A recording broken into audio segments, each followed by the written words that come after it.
بسم اللہ الرحمن الرحیم۔ تیسری مناسبت وہ ہے اچھا ہے کہ آپ نہ کریں۔ ابھی پتہ نہیں آپ کیا کہہ دیا میں نے۔ دیکھیے، اگر کسی چیز کا نقصان زیادہ ہو اور فائدہ کم ہو تو اس میں آپ کی عقل کیا کہتی ہے، کرنا چاہیے یا نہیں کرنا چاہیے؟ زور سے بولیے، صحیح ہے نا؟ بالکل۔ اب میں فتوے آپ سے ہی لوں گا، میں نہیں کچھ بھی دوں گا، میں پھنسنا نہیں چاہتا فتوا دے کے۔ بھائی جس چیز کا فائدہ، مثلا اسلام کیا کہتا ہے، اس کا اسلام کا جنرل مسئلہ سمجھ لیجئے، بڑی آرام سے میں بیان کرنا چاہتا ہوں اس بات کو۔ اسلام کہتا ہے واجبات کا انجام دینا اسلام میں اتنا مین نہیں ہے جتنا حرام سے بچنا مین ہے۔ متقی اسے کہتے ہیں جو حرام سے بچے۔ نظر و نیاز کرنا بہت بڑے ثواب کا کام ہے۔ نظر و نیاز کرنا بہت بڑے، مگر یہ نظر واجب نہیں ہے۔ مطلب ضروری نہیں کہ آپ 22 رجب کو نہیں کریں گے تو شیعہ نہیں رہیں گے۔ میں یہ نہیں کہتا کریے نہیں، کریے، خوب کھلائیے بھائی۔ ایک نظری تو ایسی چیز ہے جو بخیل کو کنجوس کو سخی بنا دیتی ہے،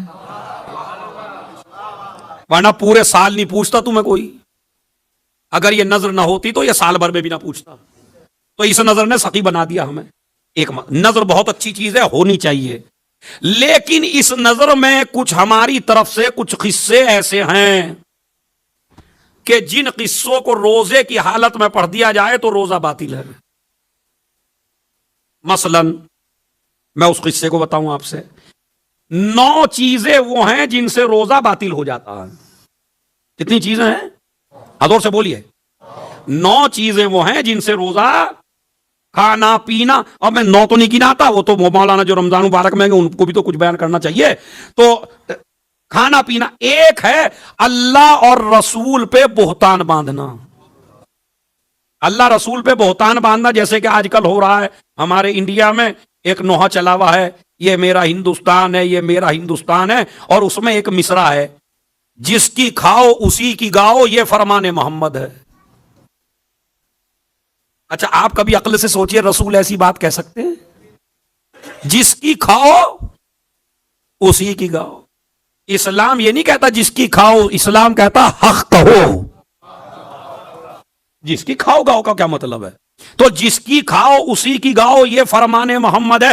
اب یہ شعر اگر آپ اس میں پڑھ دیں گے روزے کی حالت میں تو آپ کا روزہ باطل ہے، چونکہ آپ نبی پہ الزام لگا رہے ہیں، نبی نے ایسی بات کہی نہیں ہے۔ تو ایک اسی لیے ہمارے علماء اور مجتہدین جب کلاس لیتے ہیں روزے کی حالت میں تو 100% بھی اگر ان کو معلوم ہو کہ یہ حدیث امام نے کہی تو وہ یہ نہیں کہتے امام نے فرمایا، وہ کہتے روایت کی گئی ہے کہ امام نے اس طرح۔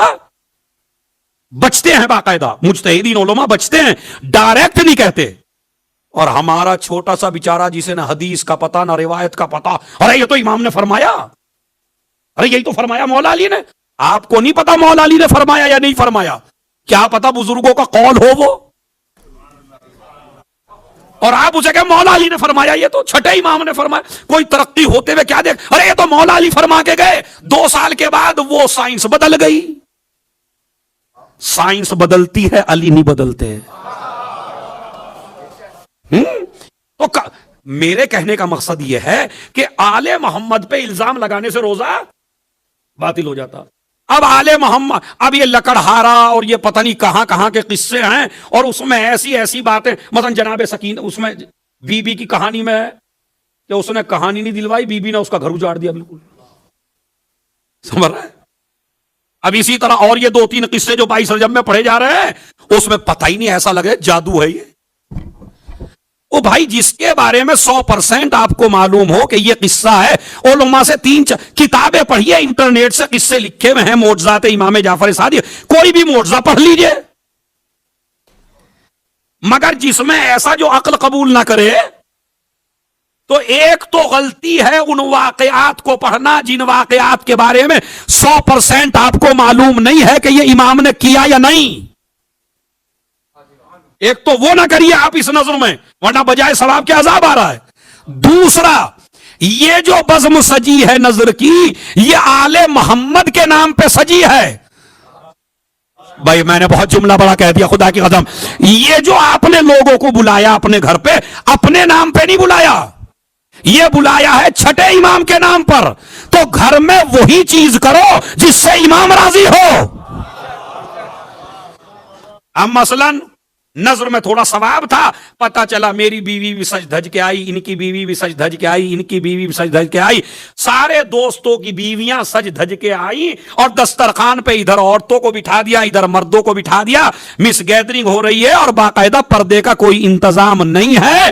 تو اس آدمی کے لیے ڈبل گناہ ہے، اس لیے کہ اگر یہ اپنے نام پہ گناہ کرتا تو اس گناہ کا عذاب کم ملتا، لیکن جن لوگوں نے گناہ سے روکا انہی کے نام پہ گناہ کو عام کر رہا ہے تو عذاب زیادہ ہے.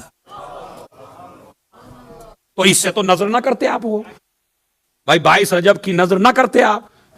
اگر آپ پردے کا انتظام نہیں کر سکتے، نظر مستحب ہے، بے پردگی حرام ہے. اور اب تو ہماری خواتین اور ہماری ماں بہنیں اور ہمارے جوان ایسے ہو گئے کہ ان کو دکھاوے کا بڑا شوق ہے. جب تک یہ نظر کا کنڈا پورا نہ ڈال دیں یوٹیوب پہ، وہ پکتی بعد میں ہے، پہنچتی پہلے. ابھی بیوی نے سارے ایٹم تیار نہیں کرے، انہوں نے اس پہ یوٹیوب پہ ڈال بھی دی ساری. ایسے ہی عابد تھا بنی اسرائیل میں، اس نے بڑی نیکیاں کی، بڑا دکھاوا تھا، اسے یہ کرا، یوں کر دیا، یہ کر دیا. نبی سے کہا، جناب موسیٰ سے کہا کہ یہ تو پوچھو میرا کتنا اکٹھا ہو گیا.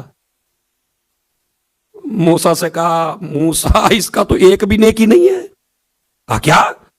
کہا اس لیے کہ اس نے کوئی نیکی ہمارے لیے کی ہی نہیں ہے، اس نے ہر چیز تو دکھانے کے لیے کی.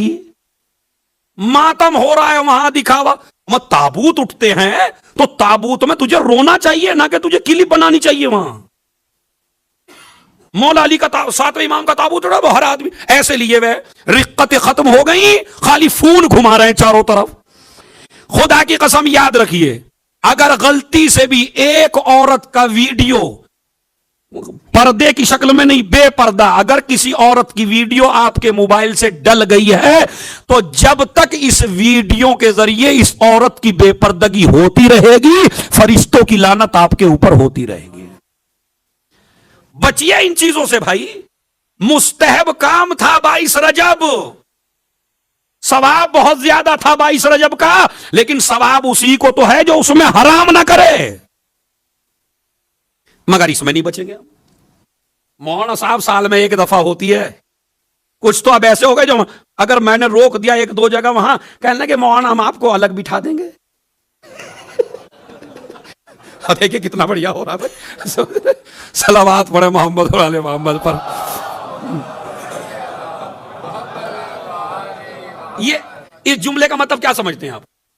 کہ مولانا ہم آپ کو الگ بٹھا دیں گے، یعنی وہ اس کا احساس نہیں کر رہا میں غلط کر رہا ہوں. ہم چاہیے کہ ہم کو احساس دلائیں کہ تم غلط کر رہے ہو، اور وہ بھی اہل بیت کے نام پہ غلط کر رہے ہو. محفل بہت بڑا ثواب ہے. علی کی محفل، امام حسین کی محفل، بی بی کی محفل، بہت بڑا ثواب ہے. لیکن اگر عورتیں اپنی محفل کو یوٹیوب پہ ڈالنے لگے ہیں اور پھر یہ سوچیں ہمیں ثواب ملے، تو بھائی علی کے دین کو علی ہی کی محفل میں مٹا رہے ہو، اماموں کے دین کو اماموں کی محفل میں مٹا رہے ہو، مستحب کر کے حرام تک پہنچ رہے ہو. اور اگر آپ نہ مانے، اپنی اولاد کو نہیں بتایا آپ نے کہ صحیح دین کیا ہے اور غلط دین کیا ہے، تو ایک وقت آئے گا کہ یہی دین صحیح مانا جائے گا، یعنی مس گیدرنگ ہی جائز ہو جائے گی. اسی لیے امام زمانہ کی زیارت میں ایک لفظ ہے، السلام علی الحق الجدید، سلام ہو میرا نئے حق پر. امام زمانہ کی زیارت میں ہے علی الحق الجدید، سلام ہو میرا نئے حق پر. تو وہ نیا حق ہے یا وہ علی ہی والا حق ہے؟ کوئی نیا حق نہیں ہے میرا امام زمانہ، لیکن زمانہ اتنا بدل دے گا دین کو کہ جب امام پیش کریں گے تو لوگوں کو وہ نیا لگے گا، اپنا پرانا لگے گا، کیونکہ سارا تبدیل ہو جائے گا. تو میری گزارش ہے، بہت ہاتھ جوڑ کے گزارش ہے، 22 رجب کی نظر کریے، ثواب کمائیے، نظر ایسے کر لیجئے کہ اگر چھٹا امام آ جائے اس نظر میں تو امام شرمندہ ہو کے نہ جائے وہاں سے۔ کیا امام کو بھی یہی کہو گے لاؤ الگ بٹھا دیں آپ کو؟ نہیں، بچیے تھوڑا سا، میری گزارش ہے ایسے قصے نہ پڑھیے۔ اب وہ تربوز کے قصے ہیں، پتہ نہیں کیا ہیں وہ، کبھی تربوز کبھی لڑکے کا سر، کبھی تربوز کبھی لڑکے کا سر۔ آل محمد کریم ہیں، یہ یاد رکھیے، گناہ کے اوپر نہ خدا جلدی سزا دیتا ہے نہ اہل بیت جلدی سزا دیتے ہیں۔ ایک ایسا بھی ہے کہ اگر تم نظر بھول گئے تو جناب عباس اجاڑا لگا دیں گے تمہارا۔ پتہ نہیں جناب عباس کو آپ نے اپنے جیسا سمجھا ہے کیا؟ مطلب ایک آدمی نے نظر مانی، نظر دلانا بھول گیا، پتا چلا اس کا یہ نقصان یہ نقصان یہ نقصان۔ ہم جیسے مولوی ہیں بتانے کو، ارے وہ نظر بھول گئے تو مولا نے اجاڑا لگا دیا۔ وہ اہل بیت کو اپنے جیسا نہ سمجھیے، لا یقاس بین احد، ہمارا اپنے اوپر قیاس نہ کرو، ہمارا اپنے اوپر قیاس نہ کرو کہ ہم تم جیسے ہیں۔ ارے بھولے سے تو ایک شریف آدمی بھی معاف کر دیتا ہے، کوئی چیز بھول جائے، آل محمد گھر اجاڑ، تو ایسے قصے آل محمد کے قصے نہیں ہے جن میں بھول کی اتنی بڑی سزا ہو بھائی، جن کے یہاں حر جیسا مجرم بھی جلدی سے معاف ہو جائے۔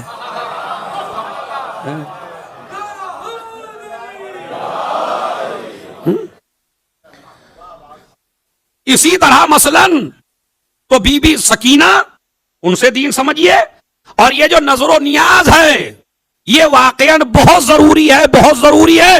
ایک حدیث نیاز کے اوپر سنا دیتا ہوں، من لقما مومنا لقمۃ الحلاوہ صرف اللہ عنہا مرارۃ یوم القیامہ۔ جو انسان، ایک عورت کہتی ہے جس کا نام رباب تھا، داؤد رقی کی زوجہ تھی، وہ کہتی ہے میں نے حلوہ بنایا، چھٹے امام کی خدمت میں پیش کر دیا، چھٹے امام نے اس حلوے کو اٹھا کے لوگوں میں تقسیم کر دیا، اور اس کے بعد کہا اپنے صحابی سے کہ جو آدمی کسی مومن بھائی کو ایک لقمہ میٹھا کھلا دے، اللہ قیامت کے دن کی کڑواہٹ کو دور کر دیتا۔ اور نبی نے فرمایا کہ جو انسان ایک مومن کو ایک لقمہ کھلا دے مٹھاس کا، اللہ موت کی کڑواہٹ کو دور کر دیتا۔ تو موت کی کڑواہٹ دور ہوتی ہے میٹھا کھلانے سے، کسی مومن کو پیٹ بھر کے کھلانے سے، اس کی مدد کرنے سے۔ ایسی روایات ہمارے پاس ہزاروں ہیں۔ تو آل محمد کی نظر و نیاز کو فیشن بنا کے نہیں کرنا، عبادت بنا کے کرنا۔